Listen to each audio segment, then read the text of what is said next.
You hear missing teenager and think someone might have gone looking. But what if I told you this chilling mystery lay dormant, buried beneath the carpet for 8 long years, until a haunting visage on television stirred the memories of the living? In 1981, a 15-year-old girl named Karen Price disappeared from a children's home in Cardiff. No cries for help, no suspects lurking in the shadows, just a life snuffed out as if it never existed. Years passed, but fate had other plans. Workers digging in a back garden on Fitzhamon Embankment stumbled upon a rolled carpet hidden under soil. Inside the carpet was skeletal remains. The body had her arms tied in a plastic bag over the head. There was no name, no papers, nothing that pointed to who she had been. The discovery would soon unravel a disturbing mystery, one that had haunted the community for years. At the scene, investigators noted the body's position, clothing remnants, and insect activity. Forensic entomologists recorded blowfly larvae, a detail that lets science estimate how long a body was exposed to the elements. That evidence suggested the burial happened years ago, perhaps even a decade. The remains included dental work, dentures with traces and coloration that hinted at trauma and age. Dentists cataloged the teeth and looked for marks. Dental work offered a fleeting glimpse of identification, but the teeth whispered no names, only secrets that led to dead ends. The forensic file sat cold. With limited clues, the case looked destined to remain unsolved. But then came the critical breakthrough, a remarkable idea led by none other than Richard Neave himself. Famed for his pivotal role in forensic investigations, Richard and his team employed a pioneering method, facial reconstruction. To piece together the identity of the young victim, investigators reconstructed her face making use of clay. Using skull proportions, tissue depth markers, and forensic anthropology, they sculpted a face from Karen's skull. The result looked human. The result looked familiar to someone who had seen her years before. The reconstruction was broadcasted on television. Some viewers saw the face and realized, that looks like Karen Price. The tip came from persons who had worked in children's homes. Identification still required the cold, hard touch of science. Karen's parents provided the DNA.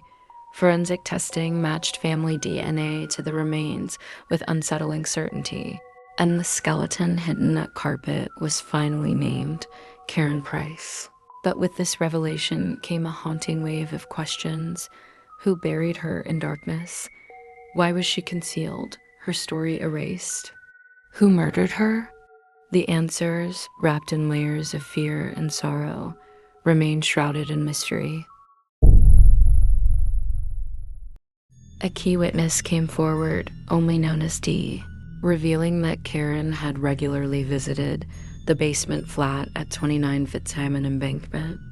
Claims suggested that Karen was held captive by a man called Charlton, renting that flat. The witness said Charlton had wanted to take lewd pictures of Karen, and when she said no, he flew into a rage and killed her.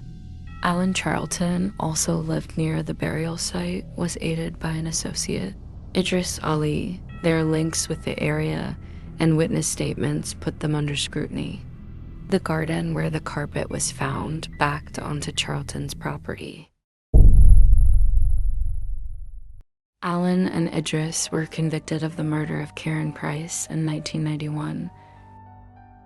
Interviews produced conflicting statements. One man admitted involvement in burying the body, but claimed he acted under orders. The other denied murder, but faced circumstantial pressure.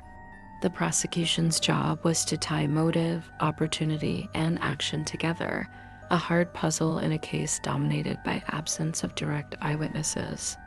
The legal process extended over years: charges, convictions, appeals. At a brief hearing at London's Court of Appeal, judges dismissed their appeal against conviction. Charlton was jailed for life in 1991 for murder, while Ali was freed in 1994 after his conviction was quashed and he admitted manslaughter. Ali's charges were reduced after serving as a witness. He stated that Price was strangled and raped by Charlton. Karen was reportedly chained and survived 16 months of unimaginable suffering before her death. This case is taught in forensic programs for a reason. It demonstrates multidisciplinary investigation. The story of Karen Price is a devastating reminder of the cruelty hidden in silence, but also a testament to modern forensic science and perseverance. That's the lesson for investigators and the message for families of missing people. Science can resurrect identity where records fail, but the case also exposes institutional failures, initial follow-ups that misleads, social service records that were inconsistent, and police systems that in the 1980s lacked the databases we now rely on. Karen's family waited years. That absence fractures lives. Naming her corrected a record, but it could not return time. Finally brought to justice, Alan Charlton's sentencing marked a victory for the victim. Karen Price went from a name to a case study. Her story forced forensic techniques forward and forced institutions to ask better questions. Forensic science can catch killers and reveal dark secrets, but it can't save those who are lost to time. Every minute of wait gives the perpetrator more time, and sometimes justice comes too late. If this story left a mark, follow the trail deeper. Watch the full thread of evidence in our playlist, Forensic Cases That Change Science. The link's pinned. Subscribe to Dark Anatomy, where bodies don't lie.